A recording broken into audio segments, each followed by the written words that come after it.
ಎಲ್ಲರಿಗೂ ಇವತ್ತಿನ current affairs ಕ್ಲಾಸ್ಗೆ ಸ್ವಾಗತ.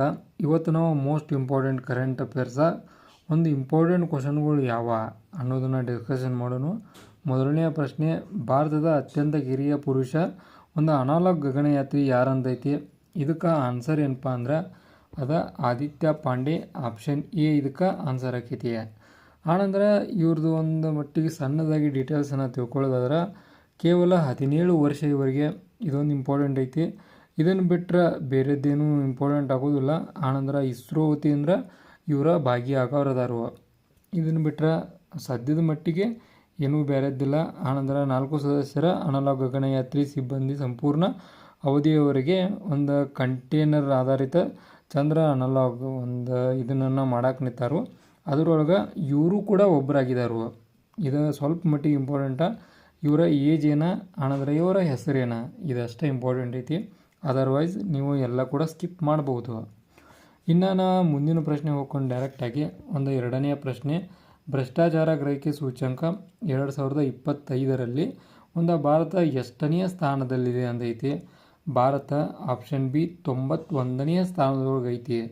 ಇದ್ರ ಬಗ್ಗೆ ನನಗೊಂದು ಮಟ್ಟಿಗೆ ಏನು ಅನ್ನಿಸ್ತಂದ್ರೆ ಇದೇನು ಕರೆಕ್ಟ್ ಆಯಿತು ಏನು ಸುಳ್ಳಾಯಿತು, ಇದು ಒಂದು ಫೀಲ್ ಬಂತು. ನಿಮಗೆ ಏನು ಬಂತು ಈ ಕ್ವಶನ್ ಬಗ್ಗೆ ತಿಳಿಸ್ರಿ. ಆನಂತರ ಇತ್ತೀಚೆಗೆ ಒಂದು ಬಿಡುಗಡೆ ಆದ 2025ರದ ಈಗ ಬಿಡುಗಡೆ ಆಗಿರ್ತೈತಿ. ಅದ್ರೊಳಗೆ ನಮ್ಮ ಭಾರತ 91ನೇ ಸ್ಥಾನದಾಗ ಐತಿ. ಆನಂತರ ಇದ್ರೊಳಗೆ ಫಸ್ಟ್ ಸ್ಥಾನದಾಗ ಇರೋದಂದ್ರೆ ಡೆನ್ಮಾರ್ಕ, ಆನಂತರ ಫಿನ್ಲ್ಯಾಂಡ್ ಸೆಕೆಂಡ, ಆನಂತರ ಸಿಂಗಾಪುರ ಥರ್ಡ್ ಐತಿ. ಇದಷ್ಟೇ ಇಂಪಾರ್ಟೆಂಟ್ ಇರ್ತೈತಿ. ಇದನ್ನು ಬಿಟ್ಟು ಉಳ್ಕಿದ್ದು ಆರಾಮಾಗಿ ಸ್ಕಿಪ್ ಮಾಡಿರಿ. ಆನಂತರ ಮೂರನೆಯ ಪ್ರಶ್ನೆ ನೋಡ್ರಿ, ಒಂದು ಆರ್ಥಿಕವಾಗಿ ದುರ್ಬಲ ಕುಟುಂಬಗಳ ಹುಡುಗಿಯರಿಗಾಗಿ ಒಂದು ಲಖಪತಿ ಬಿಟಿಯಾ ಯೋಜನೆಯನ್ನು ಎಲ್ಲಿ ಪ್ರಾರಂಭಿಸಲಾಗಿದೆ ಅಂತೈತಿ? ಮೋಸ್ಟ್ ಇಂಪಾರ್ಟೆಂಟ್ ಕ್ವಶನ್ನ ನನ್ನ ಪ್ರಕಾರ ಹೇಳ್ತಾನು. ಇವತ್ತಿನ ಕ್ವಶನ್ ಒಳಗೆ ಇಂಪಾರ್ಟೆಂಟ್ ಕ್ವಶನ್ ಅಂದ್ರೆ ಅದು ಇದೇ ಕ್ವಶನ. ಆನಂತರ ಇದಕ್ಕೆ ನಮ್ಮ ಕಡೆಯಿಂದ ಒಂದು ಸರ್ಕಾರಕ್ಕೆ ಅಪ್ರಿಸಿಯೇಷನ್ ಕೂಡ ಐತಿ. ಕಾರಣ ಒಂದು ಚಲೋ ಸ್ಕೀಮ್ ಐತಿ. ಆ ಕಾರಣಕ್ಕೆ ಇದು ಎಲ್ಲಿಪ್ಪ ಅಂದ್ರೆ ಆಪ್ಷನ್ ಬಿ ದೆಹಲಿ ಒಳಗೆ ಒಂದು ಪ್ರಾರಂಭಿಸಿದಾರು ಅಂತ ಹೇಳ್ಬೋದು. ಆನಂತರ ಇದು ಯಾವಾಗ ಎಷ್ಟರ ಒಳಗೆ ಬರ್ತೈತೆ ಅಂದ್ರೆ ಮಾರ್ಚ್ 31 ಒಳಗೆ ಎನಿ ಕಾಸ್ಟ್ ಇದನ್ನು ಮಾಡೋರದಾರು.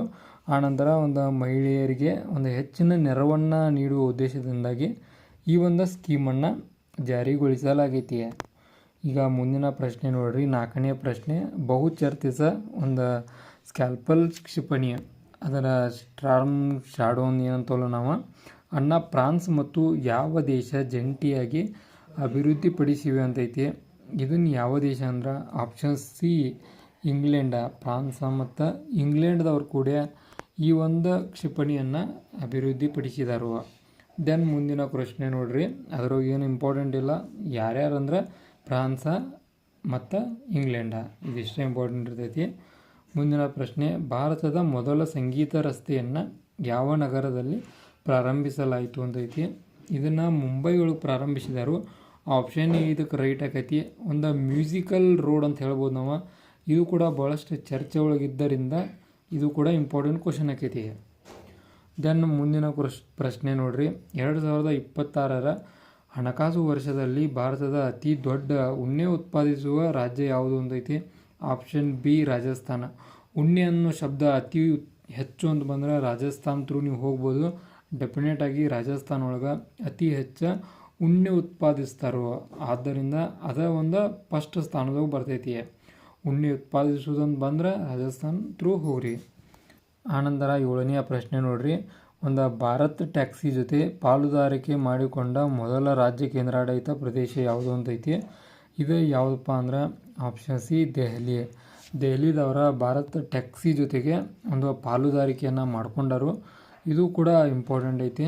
ಆದ್ದರಿಂದ ಇವತ್ತಿನ ಕ್ವಶನ್ ಒಳಗೆ ಇದು ಕೂಡ ಬರ್ತೈತಿ. ಇವಾಗಿದ್ದು ಇವತ್ತಿನ ಒಂದಷ್ಟು ಇಂಪಾರ್ಟೆಂಟ್ ಕ್ವಶನ್ಗಳು. ಅದರ್ವೈಸ್ ನಾವು ಇನ್ನೂ ಕ್ವಶನ್ಗಳು ಅದಾವು, ಅವೇನು ಇಂಪಾರ್ಟೆಂಟ್ ಅಲ್ಲ, ಸ್ಕಿಪ್ ಮಾಡುವಂಥ ಕ್ವಶನ್ ಆದ ಕಾರಣಕ್ಕೆ ನಾನು ಇಂಪಾರ್ಟೆಂಟ್ ಕ್ವಶನ್ ಅಷ್ಟೇ ಸೆಲೆಕ್ಟ್ ಮಾಡಿ ಇವತ್ತಿನ ಈ ಕ್ಲಾಸ್ ಹೋಗಿ ಇಟ್ಟನು. ಇವಾಗಿದ್ದು ಇವತ್ತಿನ ಕರೆಂಟ್ ಅಫೇರ್ಸ್ ಕ್ಲಾಸ್ನ ಇಂಪಾರ್ಟೆಂಟ್ ಕ್ವಶನ್ಗಳು.